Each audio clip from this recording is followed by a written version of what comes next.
27 septembre a été annoncée lors d'une conférence de presse la fin de la grève des écoles chrétiennes débutée le 1er septembre dernier. Une messe d'action de grâce a été célébrée samedi 26 septembre pour le 60e anniversaire des communautés catholiques de langue hébraïque. La première traduction de la Bible en latin à partir des textes originaux a été faite par Saint Jérôme qui, docteur en interprétation de l'Écriture sainte, a consacré sa vie à la rendre accessible à tous. Un pèlerinage en Terre Sainte venu de Biélorussie avec une étape spéciale dans le lieu saint d'En Karim.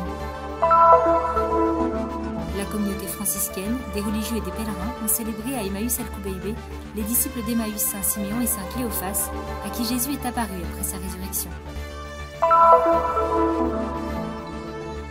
Le 26 septembre, un incendie a détruit l'ancienne aile du couvent maronite de Saint-Charbel, à Bethléem.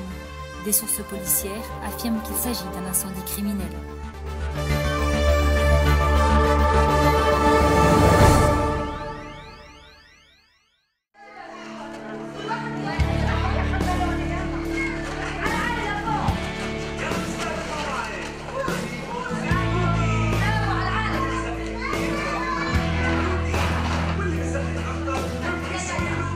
Les élèves des écoles chrétiennes sont enfin de retour sur les bancs de l'école après l'annonce de la fin de la grève. Une satisfaction vu les résultats atteints pour lesquels tous s'étaient impliqués. Il est bon de retourner à l'école après cette longue période, près d'un mois.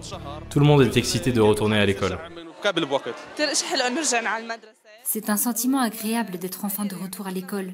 À la maison, je suivais ma routine quotidienne, mais maintenant c'est mieux. Rester à la maison n'a pas été réconfortant. Nous étions toujours dans un état de confusion et de désordre. Nous ne savions pas quand nous serions de retour à l'école. Mais le comité a joué un grand rôle, parce qu'il a pu contribuer au développement de l'école et de son budget et obtenir le respect de nos droits. Il est bon d'être de retour à l'école parce que ce sera la dernière année pour nous et que nos camarades de classe nous ont beaucoup manqué.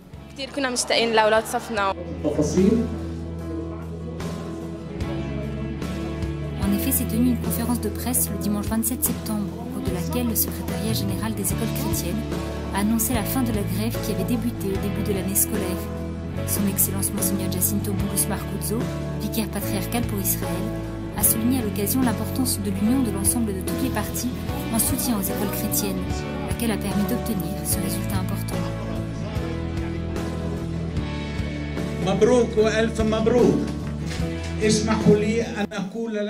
Félicitations, toutes mes félicitations. Permettez-moi de vous inviter à un applaudissement général de charité, de gratitude et de reconnaissance pour les écoles, et de vous dire que le résultat est un accomplissement pour toutes les écoles, les étudiants et leurs parents, et pour toute la société. Félicitations, c'est un accomplissement historique et je tiens à remercier tout le monde.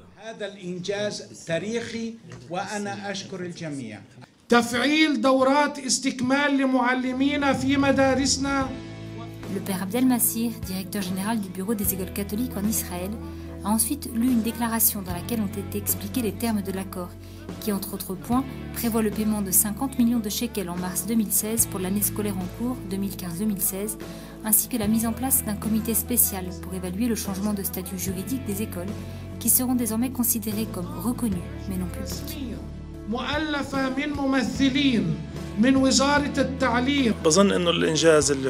Je crois que ce que nous avons obtenu est vraiment très bien. Ce fut une étape difficile, mais très belle, puisque nous avons pu obtenir une belle somme qui va nous aider à payer les dettes et à réduire les frais de scolarité que les parents doivent payer. Les membres du comité du secrétariat général ont fourni un immense effort et nous avons mis toute notre confiance en eux. Nous savons que si nous avions pu obtenir davantage, nous l'aurions fait. Pour l'instant, voici ce que nous avons pu obtenir. Nous en sommes très reconnaissants et nous espérons obtenir plus à l'avenir.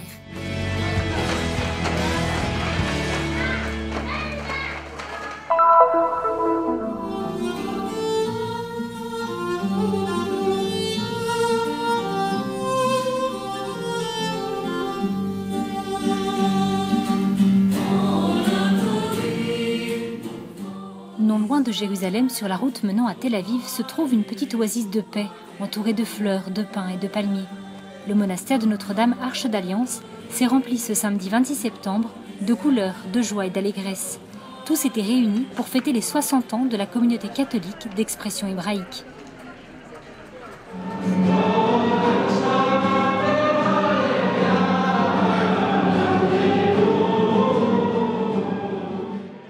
En ce lieu où, selon l'Ancien Testament, est passée l'Arche d'Alliance, plus de 600 personnes des différentes communautés ou Kehilot en hébreu, dispersées à travers le pays, se sont réunies pour assister à la messe présidée par le nonce apostolique, aux côtés de l'évêque de Nazareth, son Excellence Monseigneur Jacinto Marcuzzo, de l'évêque émérite, son Excellence Monseigneur Kamal Batish, du père David Neuhaus, vicaire du patriarcat latin de Jérusalem pour les catholiques de langue hébraïque, du custode de Terre Sainte et de nombreux autres prêtres. Eh bien, c'est un moment important. Également dans mon histoire personnelle. J'ai travaillé 10 ans dans ce milieu, je suis parti il y a longtemps, et voir comment avec toutes ces années, la communauté hébraïque a grandi, non seulement avec ses membres, mais aussi en maturité, en communion avec l'ensemble de l'Église, c'est une grande satisfaction et une grande consolation. Dans son homélie, le nonce a souligné les défis auxquels le vicariat est confronté dans une mission qu'il a décrite comme belle mais exigeante. Il a souligné notamment l'importance de vivre au cœur de l'Église et de la société, tout en étant des instruments d'amour et de paix. È un bellissimo giorno di festa, ma non solo perché c'est une belle journée de célébration, et ce n'est pas seulement la fête parce que nous sommes ensemble, parce que nous célébrons quelque chose ensemble. Je pense que nous célébrons le fait qu'aujourd'hui, nous sommes tous témoins que les paroles du Seigneur sont en vérité. Di come sia vera la parola del Signore. Ci ha detto Gesù che la sua parola, la parola di Dio, è come una piccola semente che viene gettata. Jésus nous a dit que sa parole, la parole de Dieu, est comme une petite graine jetée dans un sol fertile. Et je crois que nous pouvons dire aujourd'hui que cette communauté d'expression hébraïque est justement cette graine qui a été jetée il y a 60 ans et qui a grandi. Elle a grandi et elle produit déjà des branches solides sur lesquelles beaucoup de gens peuvent venir et trouver le repos de l'esprit, le repos de l'âme, c'est-à-dire la joie de rencontrer Dieu. Il riposo dello spirito, il riposo dell'anima, cioè la gioia di incontrare Dio. Une étape importante et l'occasion d'adresser des vœux sincères et chaleureux, une journée inoubliable. Ecco, io credo che questa è una realtà che ha davanti a sé un bellissimo. Je pense que c'est une réalité qui a un bel avenir devant elle. Et nous adressons nos meilleurs vœux à tous ceux qui y travaillent et qui s'investissent pour que cette créature puisse marcher sur des jambes robustes. La route est longue et ce chemin nécessite toujours plus de bonne volonté. Una lunga strada e strada facendo raccolga sempre più persone.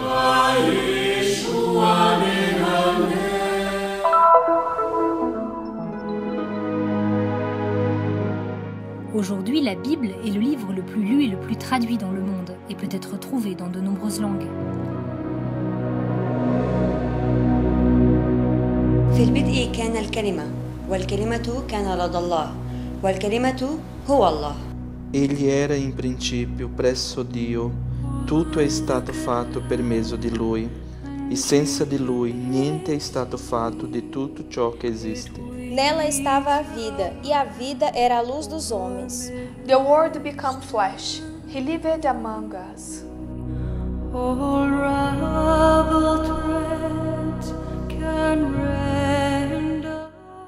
Mais pour la rendre accessible à toutes les langues, la route fut longue. C'est dans ce processus que la figure de Saint Jérôme fut importante.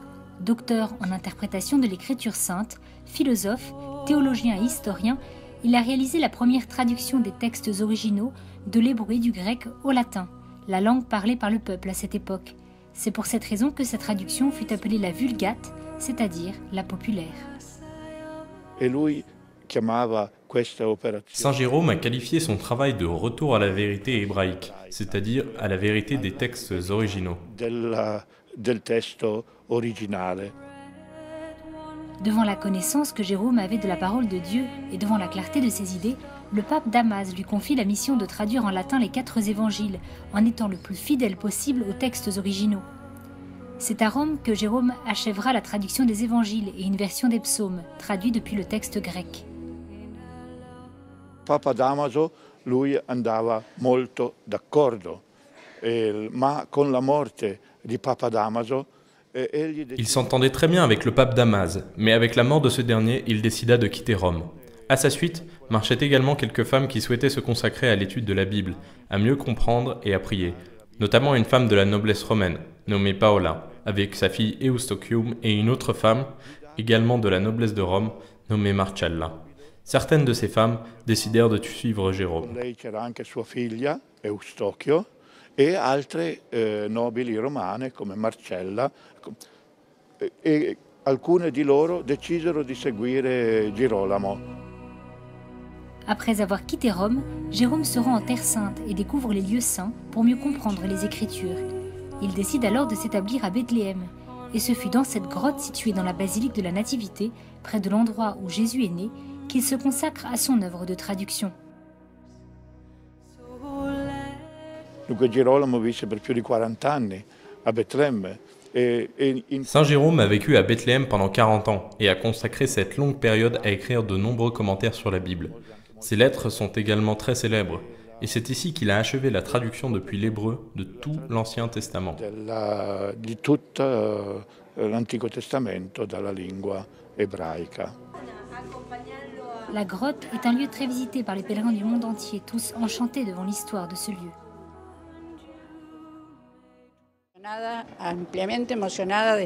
Je suis très heureuse d'être ici dans la grotte de Saint Jérôme, qui était si intelligent et si sage au point d'avoir pu traduire la Bible et de répandre la grâce de Dieu en chacun de nous.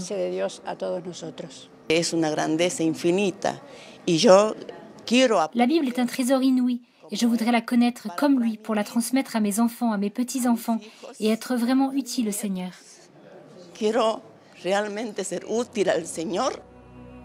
Saint Jérôme est mort le 30 septembre de l'an 420, à plus de 80 ans, et est devenu le patron de ceux qui se consacrent à étudier la Bible. Le saint a laissé un héritage inestimable au christianisme et un exemple d'une passion telle pour la parole de Dieu qu'elle implique d'y consacrer sa vie pour permettre aux autres de la connaître. Une phrase de Saint Jérôme rappelle l'importance de la connaissance des textes sacrés.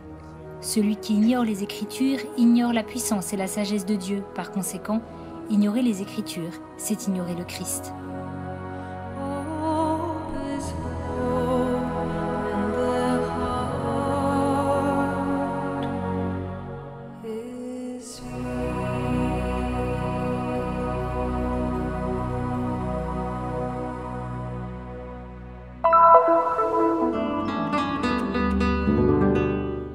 Sur les hauteurs d'Ain Karim, l'atmosphère de paix et de silence s'est enveloppée de foi et d'amour avec le pèlerinage national du diocèse de Biélorussie.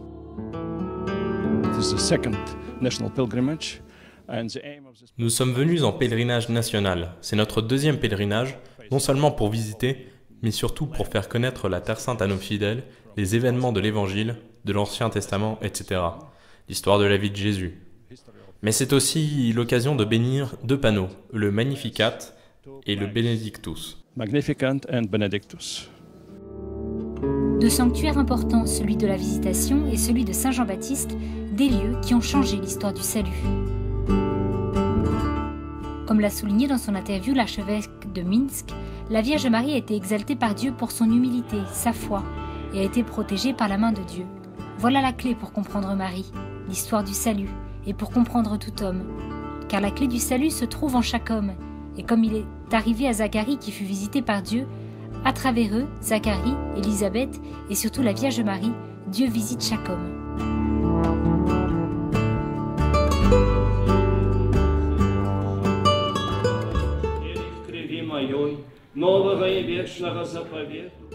Les pèlerins, remplis de sentiments et d'émotions, rapporteront tous ces souvenirs dans leur cœur une fois de retour dans leur pays. It is not described by word. It is cry. My heart is big. Cela ne peut se décrire avec des mots. J'ai envie de pleurer. Mon cœur est rempli de joie et appartient à Dieu. Je ne peux pas le décrire avec des mots. C'est un sentiment intérieur. Je voudrais partager mes émotions et ce que je ressens, ma foi en Dieu, à ma famille d'abord, puis à mes collègues et à tous les gens que je rencontrerai dans ma vie.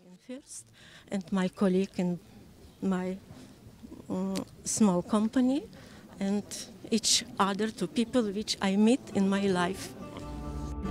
Après la célébration solennelle, on retentit dans le petit village les prières des pèlerins en procession vers le lieu de naissance du précurseur.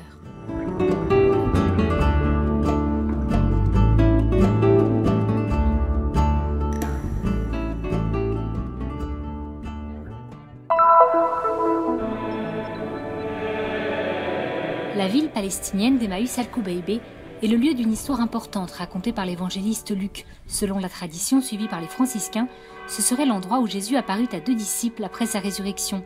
Siméon et Cléophas, comme beaucoup de ceux qui suivaient Jésus à cette époque, étaient frustrés parce qu'ils attendaient de celui-ci une libération politique pour Israël. Et tandis qu'ils s'entretenaient à ce sujet, Jésus leur apparut et se mit à leur expliquer les Écritures.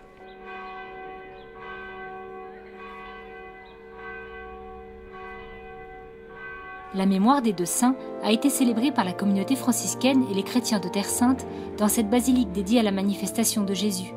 La messe a été présidée par le vicaire de la custodie de Terre Sainte, lequel a parlé de l'expérience des disciples de nos jours.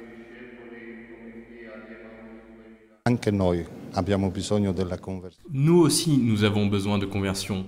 D'une conversion face au péché, à la tristesse, à la désillusion, à la solitude et à la souffrance, pour parvenir à la joie de Jésus ressuscité, d'une vie renouvelée dans le Christ ressuscité. La mission de cette basilique, dédiée à Saint Siméon et à Saint Cléophas, représente un défi dans la ville d'Emmaüs al-Kubaybé. L'importance de l'Église dans ce lieu est d'assurer la présence du Christ.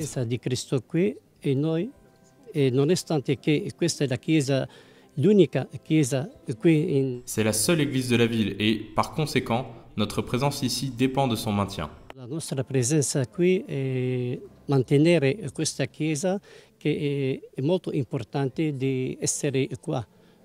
ce village musulman, voici la seule famille chrétienne de la ville.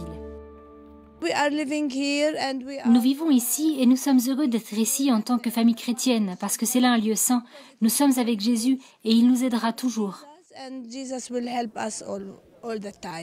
Une aide qui a été apportée aux disciples quand Jésus leur a été révélé à partir du pain et qu'il a fait d'eux des témoins de la résurrection. En ce lieu, nous apprenons comment la compagnie de Jésus est importante dans nos vies. Pour venir au Christ, nous avons besoin qu'il nous accompagne dans notre vie, tous les jours.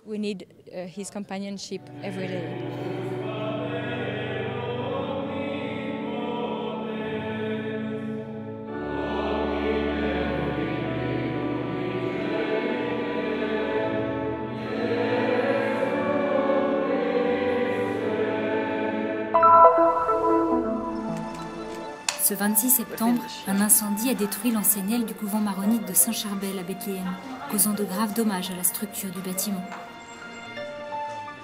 Le bâtiment, qui était en rénovation, a été sérieusement endommagé. Selon les enquêtes préliminaires, comme il a été déclaré ensuite par le chancelier de l'exarque patriarcal maronite de Jérusalem, le diacre Sopri Maroul, ainsi que par la police elle-même, qui a ouvert une enquête à ce sujet, il s'agit d'un incendie criminel. Le couvent de Saint-Charbel à Bethléem est situé dans la banlieue de Wadi Mahali, dans un quartier habité par des familles chrétiennes et musulmanes. Ce bâtiment est fait de plusieurs chambres et d'une petite chapelle pour la prière. Le feu a pris dans le sous-sol, puis s'est propagé en d'autres lieux.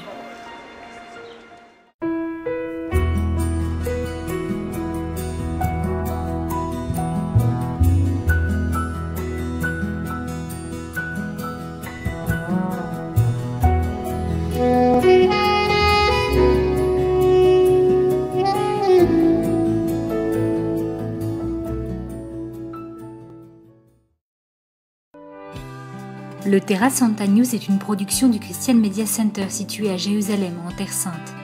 Pour plus d'informations à propos du Terra Santa News et du Christian Media Center, vous pouvez consulter notre site web en bas de cet écran. Vous serez également en mesure de souscrire à notre newsletter, d'apprécier des vidéos en direct de la Terre Sainte, ainsi que de visiter nos pages Facebook et YouTube et nous suivre sur Twitter. Venez visiter le site du Terra Santa News.